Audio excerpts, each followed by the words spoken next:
जय हो मेरे नीम करोली बाबा महाराज, आपके श्री चरणों में मेरा प्रणाम, श्री माँ के चरणों में मेरा प्रणाम, आप सबको मेरा प्रणाम। बाबा जी की लीलाएं तो आप सुनते ही हैं। बाबा जी करुणा के ना सागर थे, सागर। वो किसी का दुख ही नहीं देख सकते थे, किसी को दुखी देख ही नहीं सकते थे। और बाबा जी आज तक नहीं किसी का दुख देख सकते। और ये लीलाएं हैं बाबा जी की कि बाबा बाबा जी बस, आप दुखी हैं तो बाबा जी आप पे बहुत कृपा करेंगे, बहुत कृपा करेंगे। तो मैं आज आपको एक बड़ी दो घटनाएं बताता हूँ बाबा जी की। कि आप, बाबा जी की तो कई घटनाएं हैं बाबा जी की। हमेशा ऐसी घटनाएं होती हैं कि कोई कहने की बात नहीं, पर बाबा जी देखो कितने बड़े करुणा सागर हैं कि आप अंदाज़ा नहीं लगा पाएंगे। खंटिया नाम एक ना वृद्ध नेपाली था। वो मज़दूर था और कैंची आश्रम के पास ही एक झोपड़ी में रहता था। अकेला था, कहने को उसका कोई नहीं था। और वो बूढ़ा हो चुका था और बुढ़ापे के दिन नहीं जैसे काट रहे होते हैं वो काट रहा था। गरीब था, उसके पास 2 गाय थी और यही उसकी संपत्ति थी। और वो बूढ़ा ना मन ही मन दुखी होता था कि मरने के बाद भी उसका कोई क्रियाक्रम करने वाला नहीं है और ज़िंदगी भर वो दरिद्रता से छुटकारा नहीं पा पाया। मरने पर भी उसकी सदगति नहीं हो पाएगी। वो कैंची के पास ना बाबा के पास एकत्रित भीड़ को देखता रहता था कि कैसे सारे भक्त आ रहे हैं, बाबा जी को घेरे रखते हैं। तो एक दिन उसके मन में विचार आया, क्यों ना बाबा के पास जाऊं और अपनी गाय का दूध ना उनको चढ़ाऊं। अच्छा, दूसरे दिन उसने क्या किया, बोतल में दूध भर के चला और जैसे शिवलिंग में दूध चढ़ाते हैं ना, बस उसने ऐसे ही सोचा कि मैं बाबा जी के ऊपर दूध चढ़ा दूँगा। पर उसने देखा बाबा जी तो बहुत लोगों के से आगे पीछे घिरे हुए हैं, भक्त आगे पीछे घिरे हैं, कुछ बड़े हैं कुछ वैसे हैं। और तो उसको लगा कि मैं कितना छोटा सा आदमी, वो बड़ा संकुचित सा रह गया ना।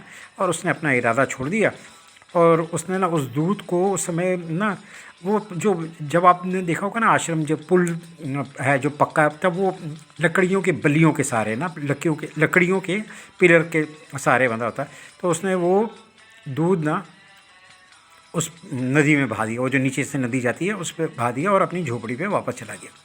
फिर उसने दूसरे दिन भी ना बोला कि मैं दोबारा जाता हूँ। और फिर वो बोतल लेके पुल के पास गया। उसने दूर से बाबा जी को देखा तो बाबा जी तो गिरे हुए थे लोगों के साथ। तो बाबा जी ने देखा, बाबा जी को तो सब पता है। तो बाबा जी ने तुरंत उस समय भुवन चंद तिवारी जी को बोला, जो नैनीताल में रोडवेज स्टेशन के इंचार्ज थे, कि उस बूढ़े को पुल से संभाल कर लाने को कहा। वो बूढ़ा काँप रहा था, उसकी बोतल को, मतलब उसको बोतल भी नहीं होल्ड की जा रही थी उससे। तो ये जो भुवन चंद तिवारी जी थे, ये बाबा, बूढ़े बाबा को, मतलब बूढ़े आदमी को बड़ी आराम से पुल पार करा के लेके आए। जैसे ही पुल करा के लेके आए, बाबा जी के पास थोड़ी पास ही पहुँचे तो बाबा जी ने बड़ी फुर्ती से वो बूढ़े के हाथ से दूध की बोतल ली, अपने हाथ में ली और सारा दूध अपने सिर पे डाल दिया, बहा दिया। और बूढ़े की आंखें ना में से आंसू निकलने शुरू हो गए, जैसे मेरे निकलने शुरू होते हैं जब मैं बाबा जी की लीला पढ़ता हूँ। वो बिल्कुल शून्य हो गया। और बाबा ने उससे पूछा, क्या चाहते हो? तो उसने बोला, बाबा मेरा तो कोई कार्यक्रम क्या करेगा, मुझे सदगति दिलवा दीजिए। अपनी बात पक्की करने के लिए बाबा ने उससे हाथ मिलाने को कहा और वो ऐसा हिम्मत ना कर पाया, थोड़ा संकुचित था। तो बाबा ने एक झटके में उसका हाथ अपने हाथ में लेकर वायदे की पुष्टि कर दी। उसके बाद जैसे वही सुदामा और कृष्ण का हुआ था वही है। और उसकी, उस नेपाली बूढ़ी की ना झोपड़ी में बारिशों में पानी टपकता था। उसके पास एक पिच की हुई थाली थी, लूटा था फूटा हुआ, मतलब छोटे छोटे, मतलब पुराने घिसे पिटे थे। कोई कपड़ा नहीं था पहनने को, कोई बिछाने के लिए कोई कपड़ा नहीं था। तो उसी समय बाबा ने आश्रम से बर्तन, उसके लिए कपड़े और ये सब कुछ मंगाए और उसके झोपड़ी में भिजवा दिए। और आदेश दिया कि, और ये भी बोला कि ये मंदिर से ना हमेशा उसके ना झोपड़ी में भोजन पहुंचाया जाए। और जब वो बीमार हो गया तो बाबा ने उसे कार में ना रैमसे हॉस्पिटल नैनीताल में भिजवाया। और उस अस्पताल में उसके पूरे उपचार का खर्चा उठाया, उसकी देखभाल के लिए अस्पताल में हरिदास बाबा को रखा।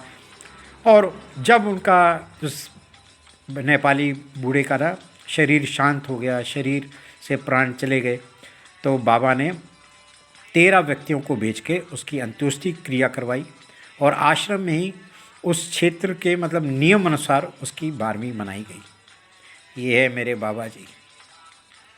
ऐसे ही एक बार बाबा जी की दृष्टि एक बुढ़िया पर पड़ी जिसका कोई अपना नहीं था। बाबा का दिल ना उस बुढ़िया को देख के इतना द्रवित हो गया। मैंने कहा ना, बाबा जी तो किसी को दुखी देख ही नहीं सकते। उन्होंने तुरंत उसे अपना लिया, उसे रहने के लिए आश्रम में स्थान दे दिया। हाँ, बुढ़ापे में उसके भोजन आदि सब प्रकार की सुख सुविधाएं ऊपर दी। तो थोड़ी देर के बाद जब उसका बुढ़िया का शरीर अब जान ही नहीं रही कि चलने के लिए भी, और आश्रम में उसका जीवन वैसे बिल्कुल थोड़ा कष्ट होने लगा, तो बाबा ने उसके खाने और रहने की व्यवस्था कैंची आश्रम के मैनेजर थे श्री विनोद चंद्र जोशी के घर में, उनका घर था हल्द्वानी में करवा दी। और जब हाँ, जोशी जी की माँ उस बुढ़िया की सेवा करती रही। तो जब बुढ़िया ने अपने प्राण त्याग दिए तो बाबा जी ने पूर्णानंद तिवारी से पूरा उस बुढ़िया का क्रियाक्रम करवाया और आश्रम में 12वीं करवाई। तो 12वीं करवाई। तो ये मैं बोलता हूँ कि बाबा जी करुणा सागर हैं।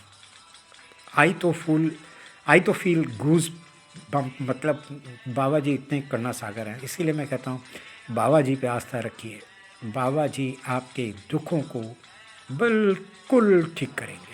तो मैं ऐसे ही आपको लीलाएं सुनाता रहूँगा और आप बाबा जी के इस चैनल को सब्सक्राइब कीजिए। बाबा जी की और लीलाएं सुनाऊंगा कि बाबा जी ने कैसे लोगों की बीमारियां अपने ऊपर ले ली। मतलब आश्चर्यचकित है कि बाबा जी ने लोगों की बीमारियां अपने ऊपर ले ली और वो ठीक हो गए, और जिनकी बीमारियां का अपहरण कर लिया उनको पता तक नहीं लगा। बाबा जी के श्री चरणों में मेरा प्रणाम, श्री माँ के चरणों में प्रणाम, आप सबको मेरा प्रणाम।